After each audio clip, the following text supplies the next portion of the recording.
ازيكم يا حبايبي؟ عاملين ايه؟ يا رب تكونوا بخير. انتوا مع قناتكم اسرار المطبخ مع سمسمة. كل سنة وانتوا طيبين. النهاردة هنعمل البيتي فور، طريقة سهلة وبسيطة. المقادير معانا: كوباية سكر بودر، كوبايتين زبدة تكون جامدة، يعني انت تكون حطها في التلاجة مجمداها، 4 دقيق، وصفار بيضتين، ومعلقة فانيليا صغيرة. مفيش اسهل من كده. دلوقتي يا حبايبي انا جبت بولة زي كده، وهننزل بالزبدة بتاعتنا وهضربهم كويس لحد ما لونهم يبيض، وهرجع ونكمل مع بعض.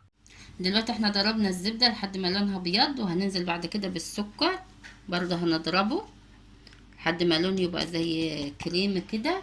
انا ما برضاش اشغل المضرب علشان صوته ما يبقاش مزعج. انا لما اخلص هرجع لكم. دلوقتي يا حبايبي احنا خلاص ضربناهم لمدة 5 دقايق، وهننزل بالبيض وهنحط معلقة الفانيليا، وبرضه هنضربهم كده 5 دقايق وارجع لكم تاني. دلوقتي يا حبايبي احنا خلاص ضربتهم برضه لمدة 5 دقايق، وهننزل بالدقيق. والدقيق ما ننزلش بيه مرة واحدة، ننزل شوية شوية كده. حاولوا لما تيجي تعجنوها ايه، ما تدوسوش فيها قوي، علشان الحاجات النواعم دي ما بتحبش العجين كتير، عشان تديك نتيجة كويسة. انا هعجن بايدي، الم العجينة بايدي.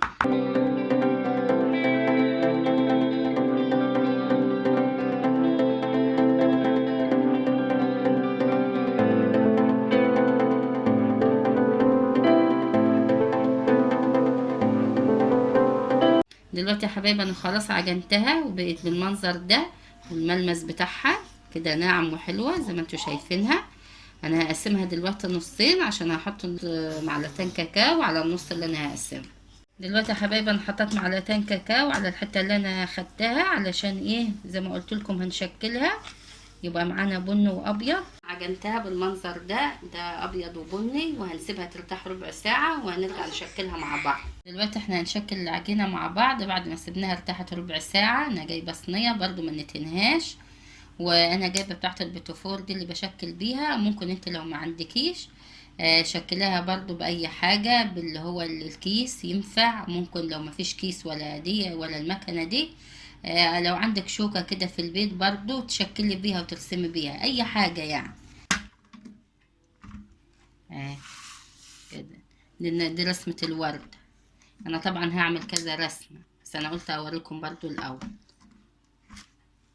نفس الحكاية. شايفينها منظرها جميل. أنا هغير مع نفسي كذا رسمة. أنا قلت أوريكم الأول.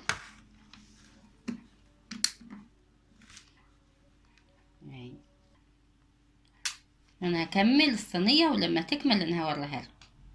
دلوقتي انا مليت الصينيه زي ما انتم شايفين، ومسخنه الفرن على درجه 180. هحطها في الرف الوسطاني، ولما تستوي برضه هوريكم شكلها بعد ما تخرج من الفرن. اهي يا حبايب الصينيه بعد ما خرجت من الفرن، ولا فرشت ولا اي حاجه، الرسمه زي ما هي. وهي خدت في الفرن ربع ساعه سوا. ودلوقتي هنزين مع بعض. دلوقتي احنا هنزين مع بعض. دي حاجات التزيين: جوز هند ومكسرات وفرماسيل الوان وبني وكريز ومربى وشوكولاته خام الوان ابيض وبني. انا مسيحاها على حمام بخار، وبعد ما سيحتها حطيت لها معلقه زيت علشان ايه، دي تديها اللمع. ودلوقتي هنجيب كل رسمه زي اختها، يعني الاتنين يبقوا نفس النوع، وهنحط كده مربى، وهنلزق التانية عليها من فوق. حاجة سهلة وبسيطة يعني، مش متعبة ولا أي حاجة.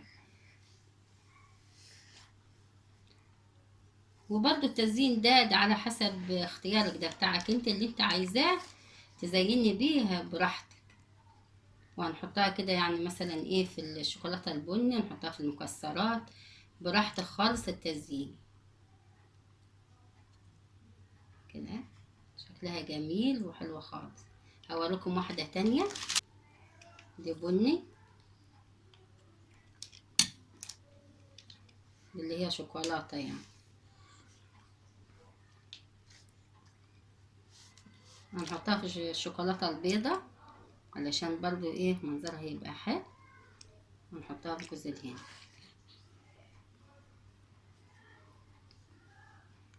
حاجة بسيطة وسهلة، وانا هكمل مع نفسي وهرجع هوريكم بعد ما اخلص خالص. وده منظر البيتفور بعد ما تزين، شكله جميل وحلو وما خدش مننا اي وقت. اتمنى النهاردة الفيديو يكون عجبكم، ولو الفيديو عجبكم ما تنسونيش في الاشتراك واللايك، واتمنى اشوفكم في فيديو جديد. اشوفكم بألف خير، مع السلامة.